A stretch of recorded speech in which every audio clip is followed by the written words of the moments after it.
Very good evening, everyone, and a very warm welcome to you all. I hope you all are healthy and staying safe. I'm Himani, an event coordinator and communication manager of Urban Transport News. So, as we all know, that COVID-19 pandemic has affected major infrastructure railway projects in India and rest of the world.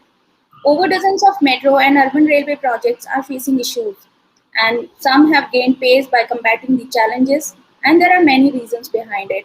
So, Urban Transport News has introduced this 3 days rail and metro infrastructure 2021 webinar series on this interactive platform to keep the information live. So, for today, the topic for the discussion is financing, investment, and business avenues in the metro and rail sectors. For discussing the issues and the possible solutions, we have our honorable experts here. We have Mr. Siddharth Sinha, who is a public policy consultant in NITI Aayog. We have Mr. Philipp, who is Head Sustainable Urban Development in KfW Development Bank. We have Ms. Mona Srivastava, who is Chief Engineer in Indian Railways, and Mr. Abhay Mishra, who is ex-president and CEO in Reliance Infrastructure. We have Dr. Amudhan Balaban, who is Independent Director of MTC Chennai Limited, and Mr. Dhingra, who is Consultant in Bombardier Transportation, Mr. Keshav Mishra, who is Vice President in GR Infra Projects. So before we get started, I would like you to inform that if you have any question during the presentation and the discussion, please type them into the question box. I'll bring them up during the presentation, and we will also have a question answer session at the end of the presentation. It would be very helpful for you all to if the presenter may present the presentation in the PDF form. So now, without a further ado, we will turn over to Mr. Siddharth Sinha, and over to you, sir. Thank you. Hi. Thank you. First of all, I just wanted to confirm if everybody can hear me. Yes. Okay. So thank you very much for having me here today. And obviously, we are discussing something which is of very topical importance. And like you rightly mentioned, that especially given the pandemic, it has of course affected infrastructure projects, but I mean, it has affected everything, and that is not just the trend in India, but that's the trend, globally.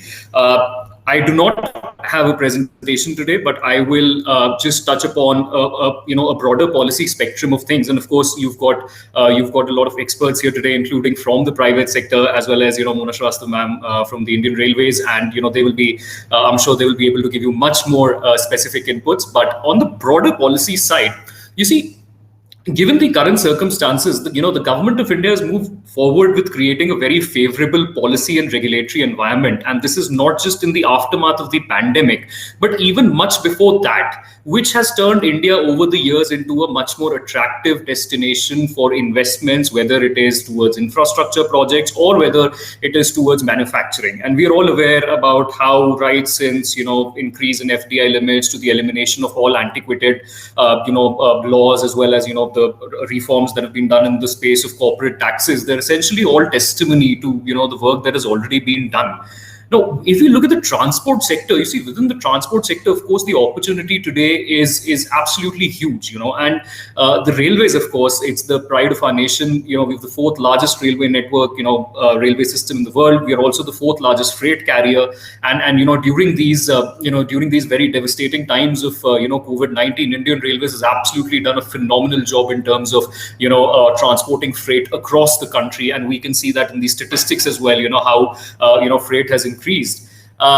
If we look at railways, whenever you talk about the attractiveness of any particular sector towards the private sector, it also depends on how that sector as a whole is performing. So if you look at the progressive investments, or the rather improvements, which have been made in railways, there are many of them. And, today, if you look at our average speed of Indian Railways, just between, the last 2 years, the speed has actually gone up by 85%, the average speed.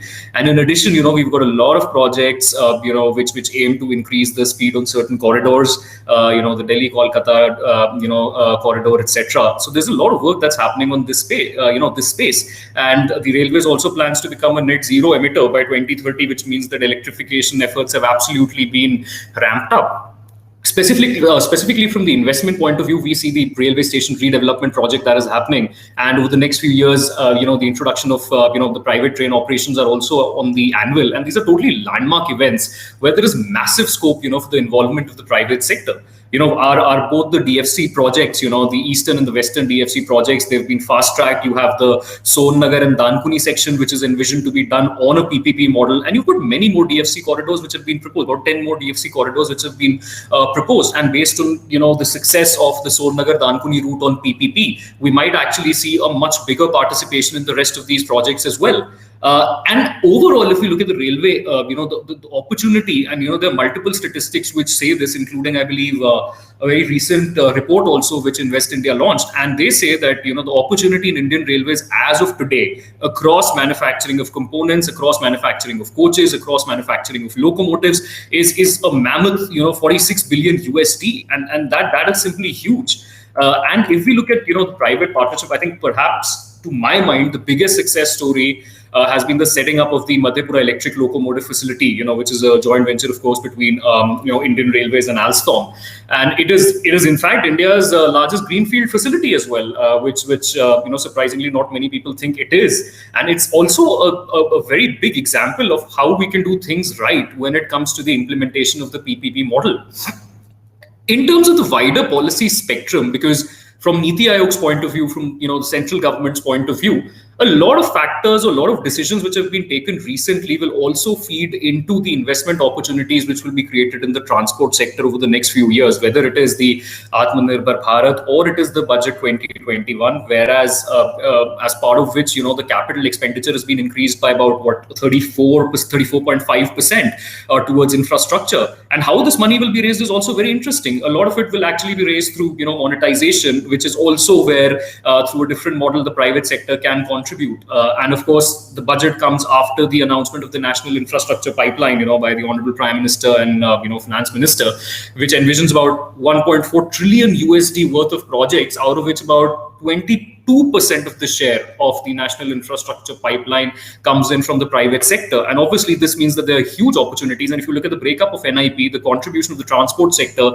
is the allocation towards the transport sector is, the highest. And if we move on, so of course, railways, wide spectrum of opportunities, whether it's components, whether it is private train operations, whether it's freight, whether it's the dedicated freight corridors, and whether it's the high-speed rail, depending on how fast the current project moves, there are a massive number of opportunities. And since the topic today is not just railways, but also metro rails, metro rails are today extremely important in India, because what is happening today is that there is rapid urbanization happening. We are looking at the emergence of agglomeration economies in India. Delhi is the biggest example of that. And we are expected to almost double our urban population by 2050. That means that, twice the number of people as there are today will be staying in urban areas. And this means that the stress on urban infrastructure will be huge. And of course, metro rails, along with, non-motorized transit, as well as, your bus services, etc., will play a very pivotal role in the movement of people within these cities. And look at the amount of work that's happening in metro. 13 are already in operation, 9 are under construction, about 10 or 11 are still in the pipeline, and about overall 300 to 450 kilometers is what is under construction currently. But the point is that I think it is also time, and I think this would be a very good forum to say that, metro rails are of course very important, but what is also very important today is high-speed regional mobility. And that is where projects such as your RRTS, the Delhi-Meerut RRTS, the Regional Rapid Transit System, come into the fray. Because, what we've been seeing is that, Delhi has a massive agglomeration problem. Delhi is getting overcrowded. So what do we, and Delhi and Meerut today, people take approximately 2 to 3 hours to travel between these two places. But if we actually connect them through a very seamless and quick mode of transport like the RRTS, you're going to take almost about, you're going to take millions of vehicles off the road, and you're reducing the travel time to just, about 50 minutes, under an hour. And this is just first of the 8 corridors that's going to come up. And then we see a similar thing happening in Kerala, which is the evolution of the the semi-high-speed rail, which is being called the Silver Line, which has also been sanctioned. So we are seeing more and more of these projects coming up, and there is a lot of opportunity in these projects as well. And just a few days ago, the National Capital Region Transport Corporation of the NCRTC, they actually sought private participation for the O&M of this project, and that is likely to be the trend as and when these projects move forward. And along with metro rail, I mean, in addition to, of course, the opportunities that are there in terms of the rolling stock and operation and maintenance of these metro rails, what is also slowly happening across India is slowly a lot of projects are also embracing transit-oriented development, because increasingly, given the problem of urbanization, we are also embracing TOD. And in TOD, within TOD, there is a lot of scope of involvement from the private sector. So going forward, there's a lot of available avenue in terms of transit-oriented development as well. And I would also like to add that increasingly, we very recently, a very recent development that has also happened is that the Ministry of Road Transport and Highways, they have been allocated ropeways as a subject. Now, often we just think of ropeways as tourism projects, but honestly, if you look at La Paz in Bolivia, these are not tourism projects. Today, ropeways, if you look at the global successful examples, they're actually a very successful form of overhead mass rapid transit. So in addition to metro rails, you can also think about, ropeways. And these projects have already been conceptualized, in Dharamshala, Manali, Shimla. You have the Himachal Pradesh Ropeways, Development Corporation that's there. The Gangtok cable car project is being planned. And in the near future, ropeways can very well be used in ad-grade cities as well. I mean, that's the case in La Paz as well. So in addition to metro rail, we also need to look at the investment opportunities in the upcoming semi-high-speed regional rail projects like the RRTS or the Silver Line in Kerala, but also in the ropeway projects. And of course, when we talk about metro rails or even specifically railways, one thing that India lacks and one thing where there is immense scope is the emergence of, the rolling stock operation companies, or the ROSCOs as we call them in UK. Because, at some point in time or the other, perhaps we also have to look at a leasing model, whether it's wet leasing of rolling stock, etc. And then finally, there are a number of bottlenecks also that we have to, really look at. Wherever we talk about investment, we really have to be very considerate towards the private sector. We have to reorient our approach. We have to understand how we can be more receptive towards the need of the private sector. And this should actually reflect in the kinds of contracts or the kind of PPP contracts that we actually end up drafting, because there is the crux to inviting, greater private sector participation in all such projects. And we really have to learn from our mistakes. We really have to also go back and see which were the PPP projects that we planned and why many of them did not succeed, and essentially, build their learnings. I mean, I can give you a simple example. There are certain projects today where the PPP, which are not succeeding on PPP just because of, the small anomalies which have been, which are there in the contract. So, for instance, at times due to COVID, now you can understand, the lack of liquidity that is there. But in certain contracts, we've actually said that, we are going to pay the contractor when they complete a certain stretch of work. But, obviously that gets affected due to COVID. And so they don't have, so you don't give them anything until and unless they're able to complete that entire stretch. For instance, let's say an embankment, for that matter. But you can only release the funds when they complete it. But that's not possible. But had you just replaced that word with pro rata, your entire project and that, contractor would not have gotten stuck. So there are actually very, very small things, which can be changed in our contracts. The other thing is we should also not essentially think of Make in India, this whole concept of Make in India as some form of protectionism, because neither Atmanirbhar Bharat nor Make in India is about protectionism. It's about indigenization, and both those things are very separate. So therefore, if there's a company like Bombardier or Alstom, and if they're coming and manufacturing in India, we have to understand that they're manufacturing in India, they're manufacturing for India, they're employing people from India. So, this kind of animosity should also disappear, that, okay, these are foreign players who are coming into India. But that's the whole idea of Make in India, that we indigenize, we, invite greater investments, we call in people from outside and we make them invest. See, at the end of the day, the end goal is that we have to maximize efficiency. And if collaboration strengthens it, and if collaboration with the private sector is what strengthens it, then so be it. Because our ability to open up the transport sector, especially railways and metro rail, which already have an abundance of investment opportunities, like I said, which runs into, billions of USDs. Then we really should move forward. I mean, and we should really do away, we should identify which inherent inefficiencies are there, we should move forward, and we should take lead on this, because this will not just open the door for private sector participation, but this will also bring in greater efficiency in projects. It will lead to better execution, better planning, completion within the timelines, and it will have an overall multiplier impact on our economy as well. So with that, I would like to conclude, and thank you very much once again, for having me here today, and my best wishes for the seminar, and to all the other speakers as well.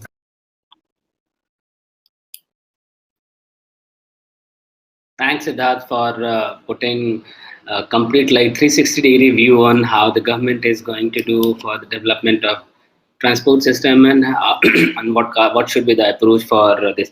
Yes, there is a lots of gap to be filled, and our panelists can highlight those gaps. It will be really good to revisit on those things and work accordingly.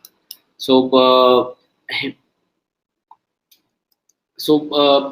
Mona ma'am, do you have a presentation, or Mr. Philipp?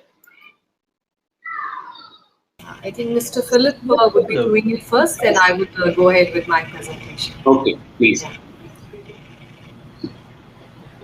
Okay, so hello everybody. My name is Philipp Wyrsch. I'm really very glad to be here. Thank you very much for the invitation.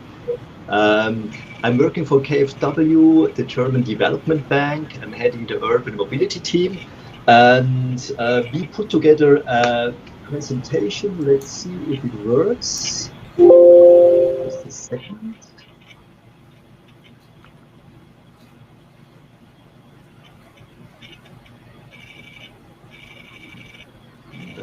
Apparently, it is somewhat difficult to share the presentation.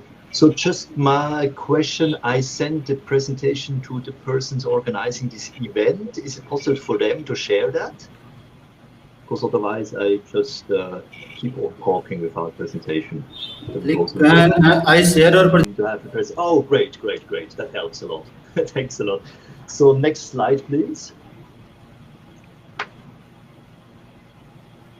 So just to give you a very short overview, I would like to touch base on very shortly on different topics. So first of all, I would like to share with you who we are. Then I would like to share with you what are we exactly doing in the mobility sector, and more specifically in the metro and rail sector. Then I would also like to talk about the why are we doing what we are doing, how do we work, and then at the very end I would like to give you a very short outlook. So I try to be quite concise. Please, next slide. So when we are talking about who we are, can we please go to the next slide? Because we prepared a little scheme. I mean, KfW Development Bank is a part of the KfW Group.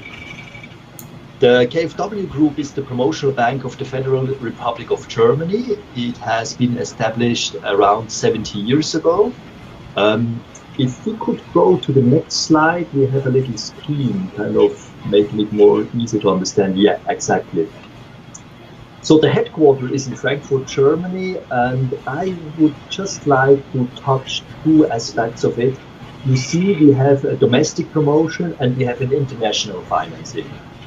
So the main part of KfW is dedicated to domestic promotion. It has this kind of national approach, domestic promotion of different topics related with climate and environmental protection. And then we have the international financing, and there we have three different organizations or institutions working in this field. We have on the one hand IPEX when it comes to export and project finance. And on the other hand, we have together KfW, German Development Bank, and DEG. DEG has the mandate to work more with the private sector, and the German Development Bank has more the mandate to work with public institutions, with the government, so to speak. So next slide, please. So it's kind of a complex structure we're working in, I would say. What is important to know is that we work on behalf of the German government. presented by BMZ. That's kind of the main ministry we're working for. And this BMC sets the guidelines, the goals, the concept, long-term strategies when it comes to the German development cooperation. So we have this more kind of strategic approach, so to speak. And when it comes to the concretization of these strategies, we do have two main organizations. On the one hand, GIZ, responsible for technical cooperation, and then KfW Development Bank, working in the field of the financial cooperation. So next slide, please. So now when it comes to our cooperation with India, just a couple of figures. We are working together for about 60 years now. We have projects under implementation of an overall amount of about 1 billion euro, and the current annual commitments are about 1 billion a year. We are focused in three main topics or key areas of cooperation. On the one hand, we have energy, then we have natural resource management, and then we have sustainable urban development, including urban mobility. So I will focus my short presentation on that. Next slide, please. So what do we do exactly in this sector? What are our thematic areas? Next slide, please. So we do have 5 different topics, main topics, so to speak, when it comes to sustainable urban mobility. It would be great if you could go to the next slide. So we have prepared some icons. So you see it's quite broad, our approach. So, well, we are engaged in the city bus systems, more and more in the electric mobility topic. Then, as a kind of a cross-sectoral cutting topic, so to speak, we do have first and last mile connectivity and intelligent transportation systems. But then, kind of the main focus so far, I would say, are the rail-based systems, such as metro system, light rail transit, etc. So, next slide, please. So to be more concrete on what we are doing with regard to the mobility sector, when it comes to metro and rail, our kind of big 2 projects at the very moment is on the one hand Nagpur Metro Rail project, and kind of the newest one is the urban mobility project in Mumbai metropolitan region, so the line 4 and 4A. It has been signed just last year. And both projects do have a financing volume of around €500 million.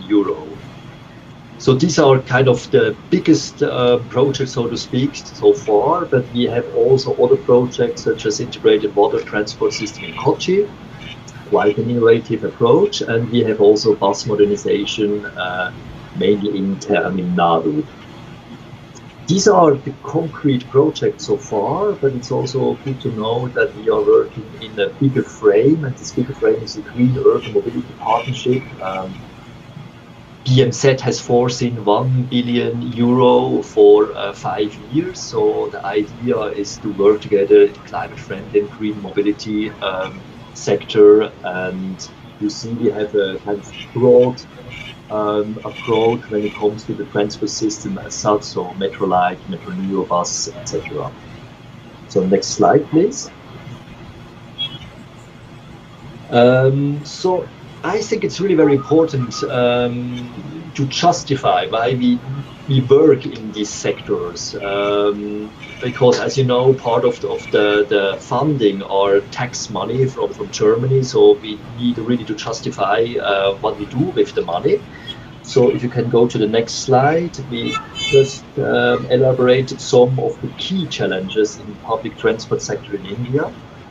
So next slide, please. I mean, as it has also been mentioned already, we have a very fast urbanization taking place in India, and of course also COVID has hit very strongly also the sector. so that we have an increased shift towards private transport. And so we do face a negative environmental impact. And I don't want to mention all these challenges, but our sensation, our feeling is that we are facing too often kind of a fragmented landscape. Sometimes we have fragmented institutional roles and responsibilities. And there is also a considerable gap between demand and supply. So next slide, please. So this is a very, I would say, key slide for our ministry, because our ministry is obviously very interested in the impact. So what do we address and what is the impact of our interventions, of our financing? So the overall topic for the partnership with India is climate protection. So mobility sector has definitely an extremely high potential when it comes to mitigation of CO2. So that's one of the main reasons we work in this sector. But then we have also other very important sectors such as improvement of air quality, integrated access to mobility system, and increase of kilometers of mobility systems. So now we are kind of focusing more on metro and rail sector as such. So given the challenges and given the impact which our ministry would like to have in the urban mobility sector, we are very strongly focusing on metro and rail sector because of a couple of reasons. So first of all, we consider that this sector has the potential for high capacity and far-reaching transport systems. It is fast, it is reliable. And then again, for our ministry, very important is the third point. It is affordable, it is inclusive, it is popular, and it also allows a more holistic approach. So we try also to integrate in our project multi-model integration and transit-oriented development as such. So next slide, please. So now very briefly on how we work. So next slide, please. Very shortly, we have two main sources when it comes to our funding. So we have German budget funds and we have KfW funds. So from the German budget funds, we do have access to funding for example, feasibility studies or accompanying measures, and also, for example, capacity development measures. And they always have to be related to a concrete project, of course. And when it comes to the main project as such, we normally mix German budget funds with KfW funds. So we have the possibility to offer reduced interest loans. And then we also have the possibility to offer KfW funds, so-called promotional loans. And the reduced interest loans and the promotional loans together, they are considered as official development assistance, ODA. So that's also the reason why it is of interest for Germany to have these very substantial financing instruments available, so to speak. So next slide, please.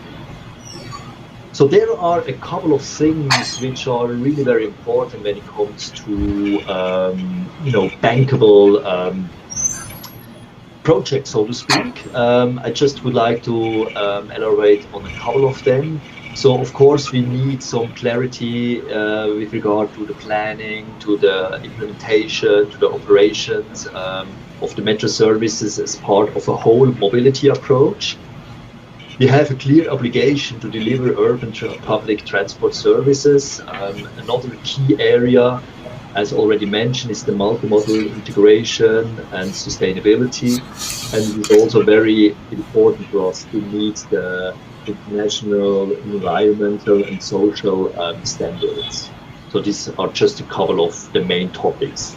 So what's next, very briefly, beyond the pandemic, I mean, we all know that the pandemic hit really very hard the whole sector, and so it's extremely important to regain confidence for the public transport. And in order to do that, so if you could go to the next slide, please. So, yeah, thank you. So, in order to regain confidence, we have to make the public transport as attractive as possible. And there are a series of different ways to do so. So, for example, tailor-made innovative approaches such as Metrolite, Metro Neo, Water Metro, and so on. We also feel that there are some very interesting new concepts of semi-high speed. I mean, it was mentioned by Mr. Siddharth at the beginning when it comes to Kerala, for example. We also feel that the access has to be as easy as possible. So by implementing more and more multimodal integration and also taking into account first and last mile connectivity, we also make the whole transport system more attractive, so to speak. And the last point, which becomes more and more important, is the decarbonization as a key output of our engagement. So next slide, please.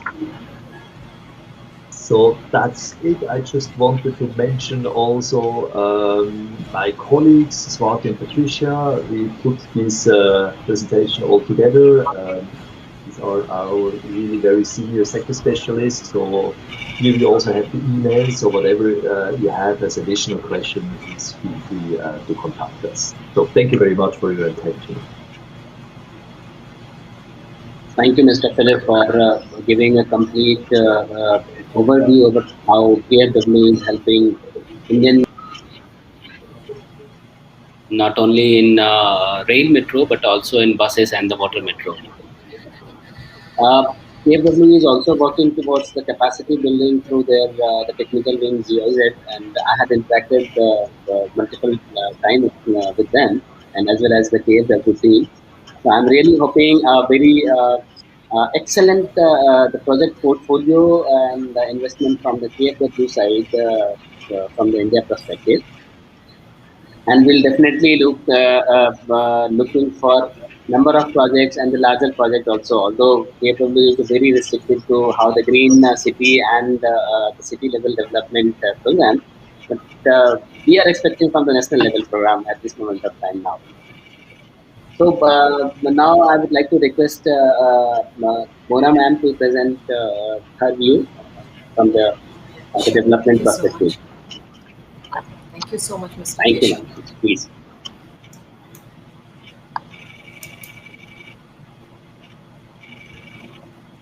Very good evening to the esteemed panelists and the other speakers. Mr. Siddharth as well as Mr. Philipp have given an overview of the transportation sector in terms of financing, the probable bottlenecks, the obligatory points, which are the impediments. With the very same perspective, I would like to start as to what is the current business avenue, or what are the financial options, or what are the sources of financing over Indian Railway, and what are the futuristic provisions that we are looking at. With that perspective, infrastructure, I would like to touch upon. The UN very rightly described that infrastructure is a system of public works in a country, a state, or a region, and it refers to the substructure or the underlying foundation which leads to carrying out of the economic activities, the production and distribution, and which helps in the economic development of the country. Now, coming down to economic infrastructure, these are the basic facilities which directly benefit the process of production and distribution in an economy, and that's how the mainstream examples of economic infrastructure comprise of roads, railways, mass transit, telecommunication systems, waterways, airways, etc. And that's how we are today touching upon the key subjects of railways and mass transit in this specific webinar. Now, the types of infrastructure construction projects that we look at, we talk of highways, bridges, railways, mass transit, airports and airways, water supply and resources, waste management and waste water management, power generation and transmission, telecommunications, hazardous waste removal, and other sustainable projects left leading to the green impact, or to bring about the green impact over the existing infrastructure. Now, if we look at the business avenues available with railways, the Railways Vision 2025 gives a plethora of opportunities, as also brought about by Mr. Siddharth Sinha earlier, that there is a stream of opportunities when we look at 2 dedicated freight corridors which are to be duly commissioned shortly. We are having 4 more DFCs and maybe many more in the pipeline. We look at expanding the rail network to 140,000 kilometers of track from the current 120,000 kilometers. We are looking at 100% electrification of all of our BG routes. We intend to carry more passengers and more freight. We are looking at increasing the average speed of the trains, and we are also looking at almost 100 stations to be redeveloped to international standards. We are also looking at privatizing the operations of almost 150 passenger trains as of now. Now, what are the sources of finance which are primarily available for railway projects? If we come to look at that, we have the internal resources in the form of our internal budget or IRFC.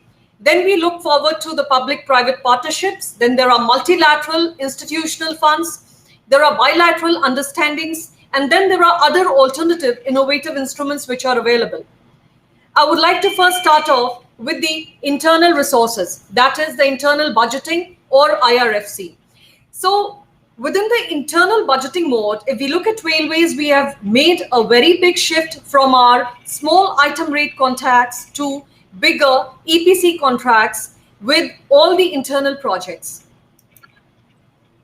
The engineering, procurement and construction projects, which are now being kind of emphasized upon in Indian Railways, look at implementation of the project to a specified standard, awarding contracts for a lump sum price to ensure predictability and financial discipline both for the government as well as the contractor. And there is a well-defined system of obligation with damages which are there both for railways as well as the contractor.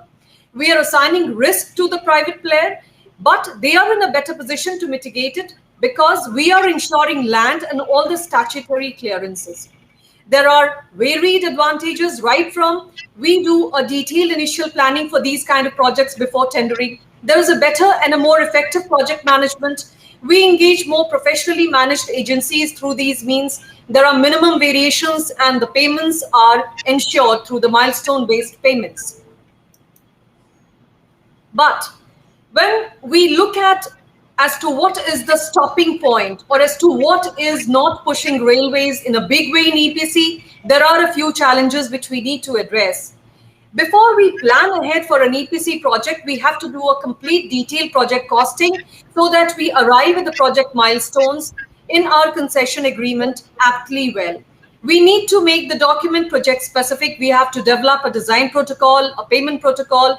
We have to take clearances for all the utilities and services to be shifted. We should have land in our possession and we should have all important clearances like forest and others before we proceed. So these are the major challenges which we have to address before we go ahead with the EPC project for its successful implementation. Now, which are the prime factors when we go into the execution stage and we look back, as we have done one of the first EPC projects of Northern Railway. It was a new line project. It was a Rohtak-Mahasi new line project, which we did for the first time on an EPC basis. We realized that there were a few key issues, like we needed to address the time-bound clearances of designs and drawings. We had to adhere to a strict time schedule in terms of the design protocol and the payment protocol. There were mismatches in the railways and the contractors' expectations, which were causing problems. We have that internal system of a departmental check, which railways can do away with at a later stage as we evolve. Then there could be variations in these contracts, like in our new line projects, there could be local demands from the villages, which could be impediments in these projects. So we had to ensure that we provide the drawings in time and the payments are also ensured. These were the prime factors which we found were grossly affecting our EPC project. Now, coming down to the next mode, which we have taken up in a big way, the public-private partnerships. all station redevelopment projects in our country have been taken up on the PPP mode. We are doing station development wherein the concessionaire is allowed to develop the railway station with international level facilities, and we as authority have to provide the master plan, our schedule of needs or the schedule of requirements in terms of the terms of reference, and we provide land for station development on a license basis for 60 years. We are also, along with this, providing for a station estate development, which allows for a commercial and a real estate development of spareable railway land along with the airspace monetization. The lease period is of 60 years and 99 years for residential development. But in lieu of this, the concessionaire is expected to maintain the station facilities for a concession period of 60 years, and he has to comply with the levels of service stipulated or the key performance indices which are stipulated by railways. There are other revenue streams in this, like the user access fee or the parking, advertising, etc. The third mode could be the multilateral developmental banks, like we just discussed. Mr. Philipp brought out his contribution, his bank's contribution to infrastructure funding for sustainable funding. So we have this option as a third option available, which we have to look forward to and explore. Besides this, we could have bilateral understandings, MOUs, like we have with JICA, and which is being extensively used in the DFCCIL projects and the high-speed projects of Indian Railway. Coming down to the other alternatives, we have the IDA for the options like NIIF, which we need to actively and proactively access for our financial funding. Now, the roadmap ahead for railways comprises of PPP, the internal resources wherein for a higher or a quicker delivery, we are looking at EPC, and we could have JVs or MOUs, we could have multilateral bondings, then we could have infrastructure debt funds to look forward to all financing related to all of our infrastructure projects. With this, I would like to sum up. Thanks a lot for the patient hearing. Thank you so much. Thank you, ma'am, for this the concise and broad prospect, I can say, from the financing option as well as how the construction project, specifically the railway project, can be taken place. So we would like to start some discussion with our esteemed panel, like Abhay, Mishra sir also joined and with Mr. Philipp and Mr. Dhingra also in the panel. So, first of all, the fundamental question from the infrastructure development point of view related to the financing. So, the fundamental question is why every transportation project, whether it's 5 kilometer or 500 kilometer, we are thinking like a financial sustainable, considering a certain level of EIRR, certain level of IRR. Although this project is, all those projects is for the social services, not only for the business purposes. That's why number of PPP project in transportation, they are not doing really good on financial level. So the question, or I would like to understand view from Abhay Mishra sir, that because you were also operated the Reliance project, Mumbai Metro project by Reliance. So what is the fundamental gap we are still not understanding or bridging? Because if there is no bankability, although in Excel sheet we are making the numbers and it is like 18% or 20%, but in actual, when the revenue started, there is a huge gap between what was estimated and what actually in the real world. So please, your view, sir. Thank you, Keshav, and thank you all. Just to share the PPP perspective and the private sector perspective on the subject. You know, there's nothing wrong when the project is thought about, but as you know, the infrastructure projects are a very, very long duration. I mean, say 30-year concession period or 60-year concession period, as Mona has talked about in the station development. So what happens? No contract can estimate the uncertainties for 30 years or 60 years, and there exactly the problem comes. All the assumptions which were made. For example, just to share with you, for example, if it's an EPC contract, which is to be completed in 3 years' time, even there are inflation clauses are there.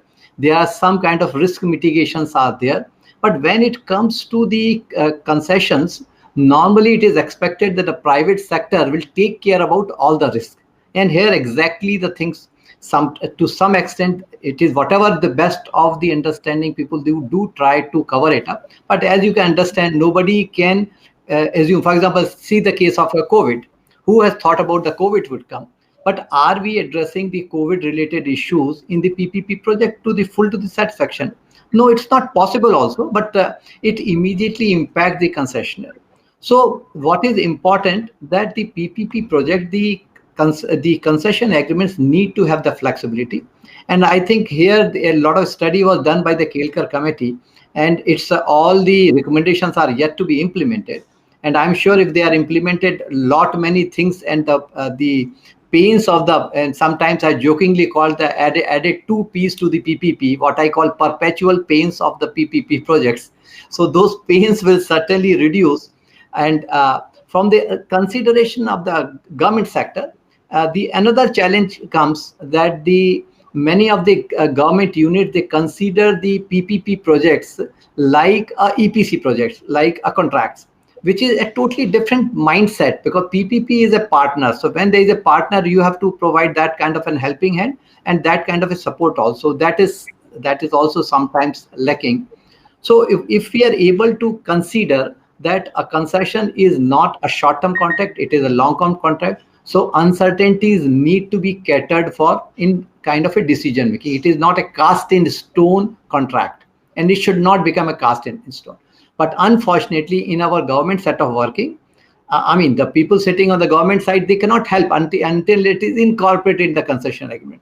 So there is at present a need if we want to go more for the PPP, for the PPP context need to be a little bit modified and taking care of it. So these are in brief the kind of pains which are there. And although I've seen the many of the PP projects which have not succeeded, but I'm very much a supporter of a PPP because the country needs it. So it's the point that we do it.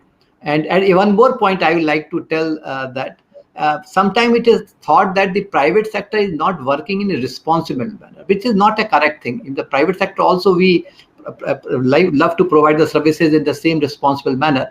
But at the same time, the commercial interactions, the kind of a thing which need to be looked into in much more realistic and a pragmatic manner.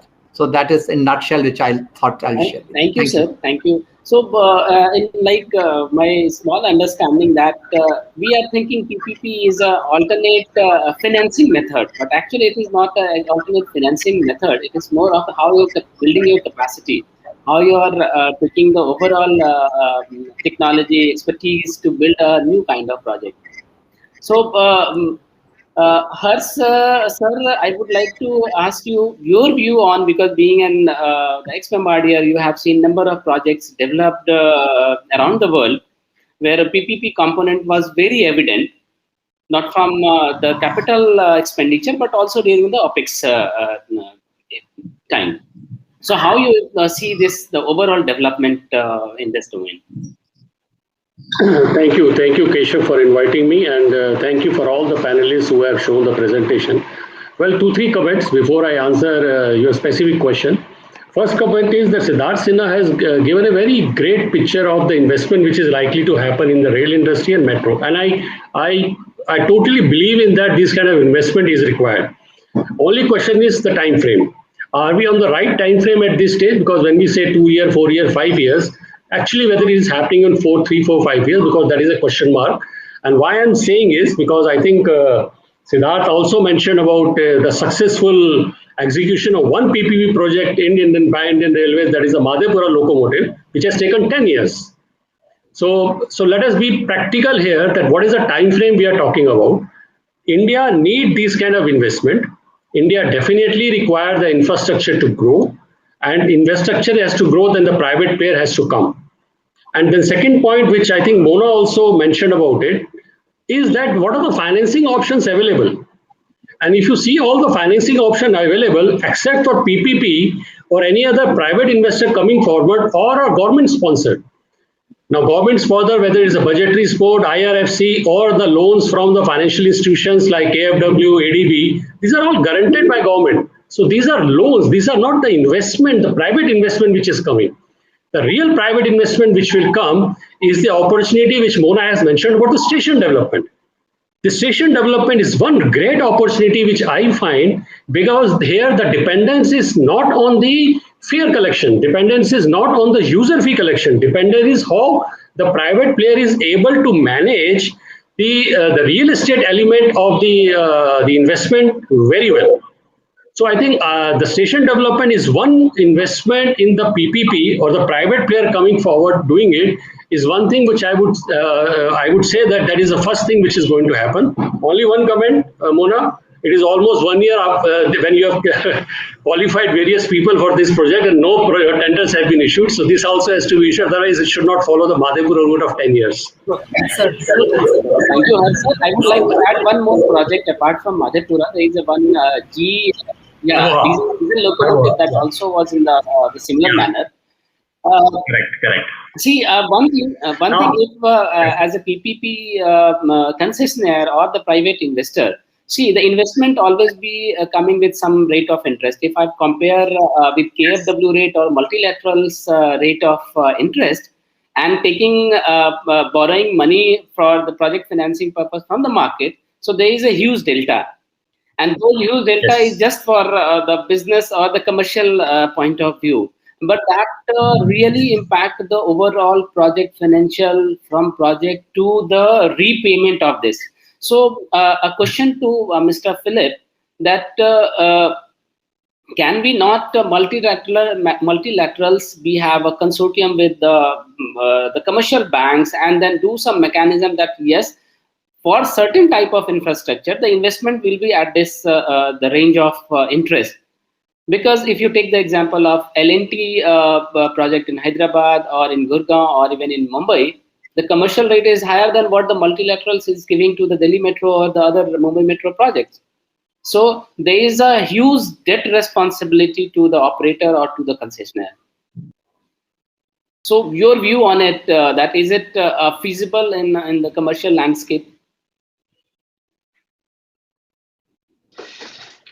You know, I just feel, I appreciate your question, but I just feel like it is quite difficult to give an overall general question to that. You know, I think it has really to be examined by, case by case, because I think there are so many different factors involved in that, and it would be somewhat not very cautious, I think, to give you an overall assessment of that. So in my view, it is a kind of a case-by-case assessment needed. So unfortunately, I cannot give you a more concrete answer to that. No, I appreciate your concern. So, Mona ma'am, as you are looking for the station redevelopment, the projects, so how you are envisaging the LVC component of station development, because it will consider as a combination of real estate as well as the transit area. So considering the station alone will be given to the concessionaire. So sometime individual station may earn a good revenue, but if there is any shortfall, do we have any plan to use like local bodies who are generating revenues from nearby amenities or non-fare activities like advertisement or some other the area of the development like FAR they are charging. So is there any composition of certain elements which will be support the future concessionaire to maintain their revenue pipeline or the revenue very cash flow very smooth? Mr. Keshav, I would like to bring out as far as railways is concerned.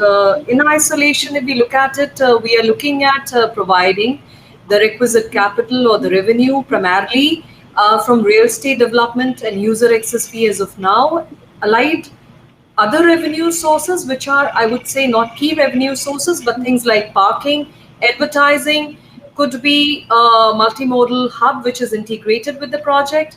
Yes, as you would like to know, if we have specific commitments from the state government, these are very case specific things wherein essentially they are not contributing to the project, but yes, say the adjacent road widening, the infrastructure widening, the transport infrastructure associated with that redevelopment is being done by the city authorities or by the concerned state, or they are doing the parking bit and we have clubbed their redevelopment as an integrated part of our own redevelopment plan. So we have those kind of licensing depending on the city and the type of station and the kind of redevelopment status or stature of the local body. But it is not inbuilt into our PPP agreement as a mandatory thing is what I would like to bring out.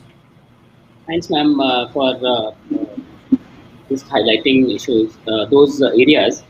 So, Abhay sir, our PPP agreement based on what 3-4 projects we have done, there is not very crystal clear exit condition. Yes, there is some default from the concessionaire side and default from the authority side, but still there is a very ambiguous because ultimately it will not only suffer the project, but also the overall investment environment. So, how do you think about to tackle these issues? No, you see, if you are talking about an exit clause from a concession agreement, is it what you're saying? Yes, it's not very conducive at this moment of time. No. You see, exit clause for there is always there. What are the set of means? There are always termination clauses. There are no exit clauses that way. So, if the authorities are not able to fulfill their conditions, those concessionaire can terminate, or if the concessionaire is not able to fulfill it, the authority can. And in any case, in any contract, mutual agreement is always possible to execute. But what happens, as I told you, the infrastructure sector, it is a bit maturing. Must say that in the road sector, it has much more matured as compared to other sector. The metro sector also, there were PPP project. In the sector, if the gradation, if I say road sector, it has matured the maximum. Then comes the metro sector, then comes your rail sectors. So basically it need to mature, because the maturity that will not come only from the private sector side. The public sector also need to be equally get matured on the subject, because various policies and internal policies, the approaches, they matter. So for example, the Station Development Corporation are doing making a lot of efforts, and I'm sure with the Habibganj station is a very good example of a PPP project, which is a successful example. Many other projects are coming up in coming times. This is going to be the reality. But at the same time, it is also a matter of fact that it is maturing, and a lot of learning has already occurred. So I think it's the time to get the fruits in next coming years. Thank you, sir. Sir, with respect to railway assets, so there is a PPP very much evident in the system side, especially the rolling stock, signaling, and the power supply. So, considering the civil having a very high capex value, these systems, the OEMs are now interested to take, and they want to invest into the asset, not only the supply but also O&M for a certain period of time. So, it will be a combination of supply as well as O&M contract. So, how you see the development in India, because Delhi Metro has tried to do in the metro. Yes, still they are going to make it. Railway having a very good example of their locomotive segment, but many more projects we are hoping to come into the future. So, from the supplier or the OEM perspective, how the investment they are going to plan into the Indian market? See, majority of the suppliers are the international supplier who are there in the railway domain or the metro domain. They have the facilities in India, and majority of them internationally are doing supply as well as maintenance part of it. So this is something which is good, which is happening, and I will compliment NCRTC here, because NCRTC already has given a 15 years maintenance contract for rolling stock, and now they have come with a 15 years O&M contract, and lot many companies will be interested for both. Why the Delhi model failed, which brings down the question which you have asked. See, in metro, let us do a simple maths here. 40% of investment comes from central government or state government without any expectation of any returns. 50% of the money comes from the loan, where the rate of interest is 2 or 3%. Even if I do the exchange rate impacted, it will be 6 to 7%. So effective is about 3 to 4%. So there is a mindset change which is required in the railways and metros. Then when you go with the private sector, they will not definitely come with the 3-4% type of returns on the this kind of investment. So with these kind of investment, obviously returns will be double digit.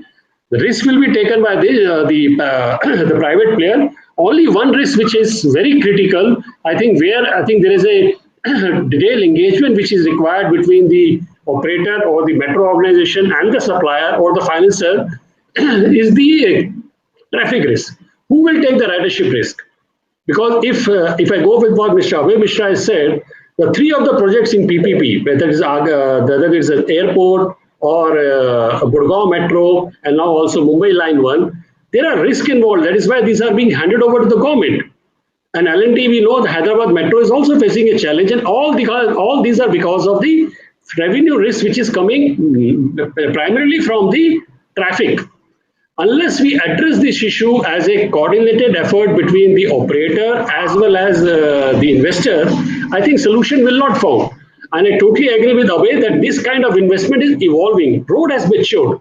Road has definitely matured, but the rail and metro has not matured, and there is a huge engagement which is required with the investor and the government organization, including NITI Aayog, to see that what is the best interest of the investor that has to be taken into consideration. Thanks, sir. Thanks. Well, sir, we are putting much emphasis on our fair revenue, but also considering for the project finance purpose non-fair revenue. But actually, we could not able to achieve the scale which has to be there, so that the overall the investment should be paid off within the scheduled time with the rate of interest what the commercial. So how the private concessionaire should take care during their project understanding and the DPR preparation, and also it will be very much evident for the station redevelopment, because the number of projects are going to be so much, and it will be a buzz in the market that there will be lots of return, but there may be a high risk also. So if one or two projects got failed, the entire scenario will be changed. Nobody will come and take the project at what we are expecting. So that's why how much important is non-fair, that's we have to very critically analyze and address during our project financial. So your view on it, sir? Keshav, you're asking me? Abhay Mishra, sir.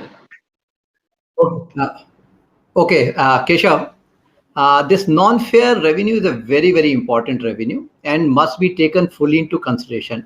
And I must say that this has not been given adequate importance by the existing metro operators. And during our experience in the Mumbai Metro, when we ran at Mumbai, we have been able to almost triple what was our non-fair revenue from the beginning by taking various measures.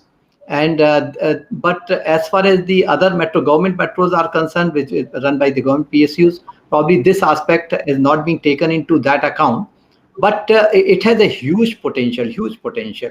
And if it is, but its value is being understood now. And with my understanding, what the NCRTC is doing, they are taking it, want to exploit it. And the other metros also have become sort of aware of these facts. So in coming time, this will play a lot of role in the adding to the revenue. And one more thing I should tell you, the branding of infrastructure. You see, this is a subject which is not understood, or rather not felt important by the infrastructure providers. Normally, if we do any business, you go for its branding, because branding is considered as an inherent part of the business. It is not a shosha baji kind of a thing, which is कि branding कर दिया कुछ नाम के लिए. That's not the point. Branding is a complete part of the strategy. Where do you want to position your product? How are you going to market? How it will going to be perceived by the customers and the consumers? So what in a government infrastructure, normally these are constructed as facilities. So there is a facility and there is a user. So it is not, it doesn't come as a service provider. The moment you come as a service provider, then you need to have a concept of a brand. So the time has come that infrastructure projects must start doing the branding of the infrastructure, so that they position their product properly, their services properly, and to attract the right kind of the customers at the right price. So once it is done, and we have experimented in Mumbai Metro very, very successfully. And I can share that we started with a non-fair revenue, retail revenue of 150 rupees a square feet. And when I left Mumbai Metro, that it was 750 rupees a square feet. So to that extent, these are the effect of the proper branding, proper marketing strategy. and one should make use of it. It has a huge potential. Yeah, absolutely, sir, and very correctly pointed out, because non-fare will play a vital role for the overall financial sustainability, whether it's a station alone or the overall corridor. So I have the question to Mr. Philipp, that as of now, number of projects are under development, but as in silos, as like a independent project. So do we have any plan to have an integrated corridor kind of things, that in a corridor, the metro, the bus system, the associated other mode of transportation can be clubbed and considered as a single project? Yes, well, thanks a lot for this question. I think this is a very crucial question because definitely it makes sense, in the sense of we are facing sometimes problems when it comes to kind of a silo thinking, that we have kind of just components of a project, and that's also the reason why I think that it is so crucial to have, for example, multi-model integration, because we do think that if we only have one project and it's not taken into account first and last mile connectivity, for example, and also the questions of having an easy access and so on, well, the probability that it will be a successful project is much slower, I would say. So I would say we try to be as holistic as it is possible to really kind of combine different components of projects all together, if that is feasible. But I would say we definitely also are facing some restrictions or guidelines or orientation guidelines, I would say, from a more political frame. So, for example, I mentioned that we are working on behalf of our government, the German government. And so, for example, there is this idea to focus on certain cities, on certain areas, on certain smart cities and so on. So we are not completely free, to choose the region we would like to work in. I mean, if there are some very good reasons to work in a certain area, we definitely have some degree of freedom. But I just would like to focus on, there are quite a lot of different factors we have to take into account. But as a very general remark, I would definitely support your idea. I mean, I think the more holistic we have as an approach, the more successful a project can be finally. Thank you, Mr. Philipp. So, Mona ma'am, from the station redevelopment perspective, now most of the station will be either interchangeable station or a multi-model hub kind of things. So, would we expect not only the station, but should be an experience center for the user? Yes, it's very easy to commute from one mode to another mode. And my overall travel experience is so huge that, yes, I would suggest a public transport, whether it's rail, road, or metro, rather than using my own personal vehicle. So station development should definitely address. So how the railway, overall railway organization is developing station design and in that consideration. Mr. Keshav, I would like to clarify that all of our station redevelopment projects are primarily built upon the transit-oriented development mode, and we are trying to build in the intermodal connectivity to the extent possible, especially in the metropolitan cities where the travel by metro is huge, as well as a connectivity with the bus or any other allied mode of public transport. We are also addressing the issues like non-motorized transport, and the thrust is very much to create an integration which provides a seamless travel and an experience to a station user. So that is the perspective. It should not be a railway station. It should be primarily an intermodal hub. So your concern is well taken, and all our stations we are trying to integrate with all possible modes to the extent possible, except for stray cases wherein we could have some obligatory issue. But the prime thrust is that we have an intermodal seamless connectivity at all of our redeveloped stations. Thanks, ma'am, for putting these words, because it will clarify or maybe a delightful experience to all the passengers who are going to travel for new and modern railway stations. So again, coming to Mr. Philipp, that GIZ is doing lots of technical programs as well as technical assistance for the capacity building in the transport segment. Because see, if we are going to have a new type of technology, a new set of projects, so the people also should be well prepared to handle those assets, because then ultimately investment will be fruitful. Otherwise, over the period of time, you have to infuse again investment to retain it or rebuild it. So how the KFW is planning to have a capacity building on the larger scale in metro, because you are funding number of metro projects as well as the water project and the smart cities.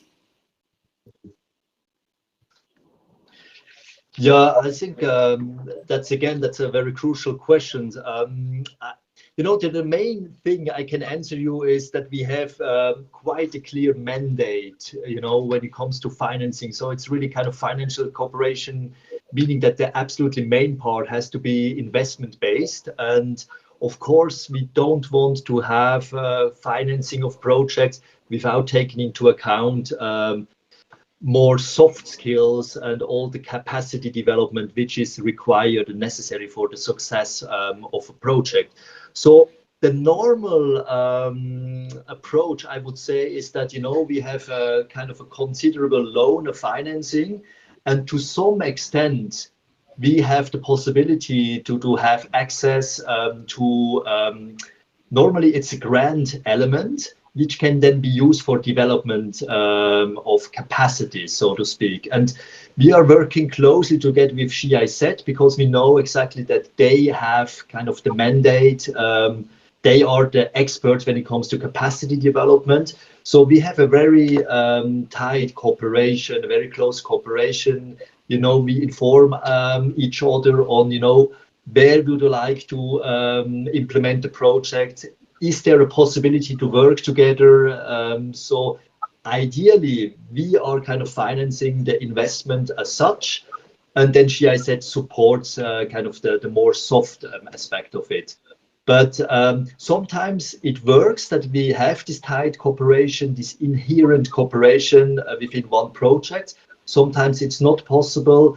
And then we have the possibility, as I mentioned at the very beginning, that we have our own grants where we can implement some capacity development measures. But I would say it's always very clear that the main focus has to be financing, because otherwise, when we would like to scale it up to some extent, it would not be our mandate anymore. So that is the reason why our ministry is always kind of considering, is this more typically a financial cooperation, or is this typically a financing cooperation? And wherever possible, we work together then. Thank you, Mr. Philipp, for putting these words, because it will not only give us the clear idea that any infrastructure need to have a very capable team to handle from concept to the operation, where the financing is a very crucial, because ultimately it has to be make the sustainable projects. Considering we already extended the time limit we had given, the final remark I want to take from her, sir, regarding this, the way forward of innovative financing and also the secure financing, because landing agencies also are very conservative nowadays to fund the infrastructure project. Right, Keshav. I think from the private investment point of view, I would say that with the engagement, as I mentioned, between the government and the private player to make the terms and conditions suitable for win-win for both, that will be the way forward. We have seen in some of the presentation the challenges which were seen in various type of financing. Those are partially addressed. I think there will be opportunity to address it more. And a few areas where I think private investors today, I feel, will be more comfortable dealing with will be the monetization of asset, which DFC is planning, the station development, which station development or RLDA is planning. And the third one is on the metro side, if some kind of a model like leasing model or sale or leaseback model for monetizing the existing asset, these are introduced, I think private investors will be ready to come forward and provide these kind of alternative financing for this project. Thank you for your remark. I would also want to take a final words from Abhay Mishra, sir, because he had a very crucial project financing experience with the commercial banks during their the last project development? I should put one important aspect. The real estate industries and infrastructure industries are different. So at times when we try to join the two, means the revenues from real estate to fund an infrastructure project, and they don't succeed because the business cycles are different and the industry risks are different. So this is one important thing which whenever the planners are thinking, they have to think it separately, considering its risk separate. Second thing is the risk perceptions by different stakeholders. The risk perception by the concessionaire, risk perception by the lenders, risk perception by the government agencies, public partners. They have to come to the common platforms and they address each other's need for its success. So probably that would be the prime. The moment they are on the same page, probably the things would be addressed much better. Absolutely, sir. We should be on a participative model to overall development rather than having a authority and the contractor concept. Because ultimately there may be a distrust comes and people every time go word by word. Yes, you have to do. You have to not do. There is no escalation, so there will be no financial protection. So hopefully we will have a very a clear concept as well as the practical approach towards the project financing, especially in rail and metro infrastructure, and also some of the other urban transport mode where not only the government but some private equity fund, this multilaterals, as well as the individual can also contribute in the larger extent. Like station naming right, I would like to share because in Rapid Metro we had initiated this concept that yes, station can be named with XYZ person, so that the overall or corporate, so that the overall maintenance can be taken care by them. So how innovative you are, that's very much important for the overall sustainability of project, which will not for the nation, but also for the user. And users should experience, should delight to use the services that, yes, I am using one of the finest and best services. I would really thankful to all the panelists for putting their very clear, concise concepts about how the financing could be possible, what are the challenges and what should be the way forward. And thank you very much for from audiences also who are the participants in this webinar, and we hope we would like to have a much more than the discussions in the real world. Thank you, sir. Thank you for joining us. Thank you. Over to Himani. Yeah, thank you, sir. I would like to ask if anyone have any other question, so we can take that. Then we will conclude the webinar. Thank you. Yes, hello. Yes. Yes, I have one question to Mona ma'am. Yes, Manoranjan. So, like, are you hearing Mona ma'am? Yes, I can hear you. Tell me. So, like the station redevelopment plan, which upon which you presented, the thing like the New Delhi railway station is being redeveloped, and many more are being redeveloped. So, what do you think is going to be the future of this plan, and how is it going to be successful as per your opinion? I specifically brought out as to we are planning to take up all these station redevelopment projects on PPP, and that shall be the mode of redevelopment. And we want to develop these stations as transit-oriented hubs and also as hubs of intermodal connectivity. They will be, all of them would be sustainable green stations, and they would be providing international standard passenger comfort and seamless travel. This is our vision, and we have initiated with a few stations at the outset, and more stations are being taken up. So that is the perspective. So up to what time we may expect like the New Delhi railway station being redeveloped or any other railway station? So how much time it is going to take for the redevelopment of the plan which you are already working on? You see, there are station-specific timelines which are being kind of provided by our project implementing units, that is RLD and IRSDC. So it depends on the station and the magnitude of redevelopment work. In our greenfield stations, we would take lesser time, and the brownfield projects would take slightly more time, like New Delhi. So our project implementing units are working, and all projects would be kind of lined up depending on the site constraints and other issues at hand.